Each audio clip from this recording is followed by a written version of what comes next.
Fala pessoal, tudo bom? Meu nome é Douglas, sejam bem-vindos a mais um vídeo do Alívio Comics. Hoje a gente vai continuar com o tópico que a gente começou no último vídeo, falando um pouquinho sobre o que eu considero importante quando a gente está olhando para uma HQ. Seja para fazer uma crítica, seja para chegar numa conclusão se você gostou realmente da HQ ou não, beleza?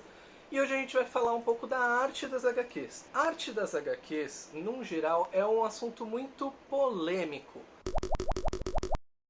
É um assunto muito polêmico porque envolve muita subjetividade quando você está analisando uma arte ou um desenho ou as cores de uma HQ. Para mim, a arte está muito ligado ao subjetivo e ao seu momento de vida. Às vezes você é capaz de olhar uma arte e falar, meu, gosto muito disso hoje, e amanhã você não tem mais essa mesma perspectiva. Ou a arte ressoa em algum específico momento que você está vivendo. Quando a gente está falando da arte de HQs, acaba sendo ainda mais difícil de separar a subjetividade de uma crítica ferrenha, mais objetiva, porque são vários fatores que contribuem para a criação de um senso estético. É aquele senso estético que vai se harmoniar ou não com a HQ, que vai dizer se a HQ está com uma boa ligação entre a arte escrita e entregando um produto final bacana. Alguns dos elementos que eu geralmente procuro analisar quando eu vejo a arte de uma HQ são os traços, que podem ser mais finos ou mais grossos, são as cores, o jogo de luz e sombra, as formas, a perspectiva, a composição. E eu também acho interessante procurar mecanismos que o artista pode ter colocado na HQ que trazem uma metalinguagem artística, como por exemplo, explorar os limites da página, explorar os limites dos painéis. A gente tem exemplos muito legais disso em Watchmen, por exemplo, com os painéis se deteriorando, a estrutura do painel fazendo parte da história que está sendo contada. O que eu mais considero importante quando eu estou lendo uma HQ é ver se realmente existe uma harmonia entre a estética que está sendo desenvolvida na narrativa e a estética que está sendo desenvolvida na arte.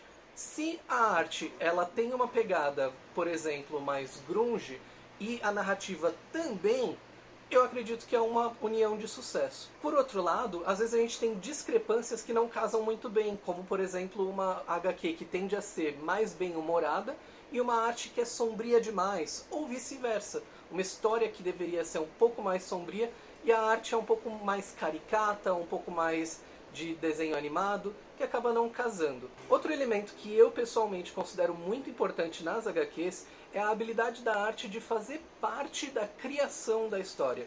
E eu não digo só a criação da estética dos personagens, mas sim, se você for capaz de pegar uma HQ de início ao fim e só olhar a arte e entender o que está acontecendo ali, a arte está participando ativamente desse storytelling. Então ela está construindo essa narrativa junto com o leitor e com uma sinergia bacana com o roteiro. Isso é bem interessante, porque dá uma autonomia ao artista e você consegue ver elementos da HQ que você poderia ter perdido se só focasse no texto.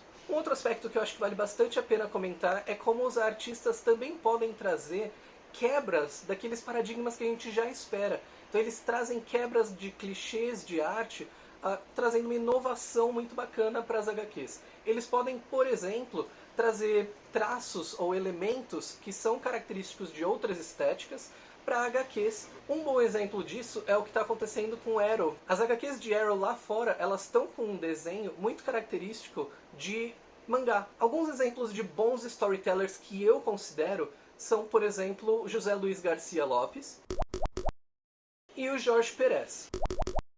Eu acredito que quando você para ler as histórias desses caras, você não precisa se ater tanto ao texto e você ainda assim consegue entender bem o que está acontecendo. A arte é capaz de te entregar quais são os momentos de desenvolvimento da história, quais são os momentos de clímax da história.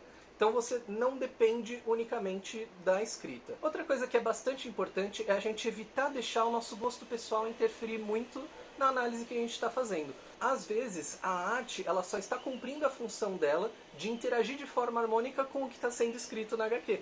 Então a gente não precisa necessariamente focar no fato de que a arte é extremamente futurista como algo negativo só porque eu não gosto de artes futuristas, se aquela HQ de fato está interagindo com um roteiro que é completamente futurista. Então se você tiver aquele amiguinho que fala eu não gostei dessa arte, a arte do fulano é péssimo, tenta pedir para ele explicar quais elementos da arte ele achou péssimo. Muitas vezes é só uma questão de gosto pessoal, que o cara realmente pegou aquela HQ esperando encontrar alguma coisa e não encontrou. Outras vezes ele pode apontar para você uma discrepância entre o que está sendo narrado e a arte da HQ. Ou ainda, ele pode falar para você que a arte não contribui de uma forma satisfatória para o storytelling, ela não desenvolve a narrativa independentemente do texto. Bom, gente, é isso. Esses são alguns dos critérios que eu uso para poder falar de arte nas HQs nas minhas resenhas. Se você tem outras dicas ou outros elementos que vocês consideram importantes analisar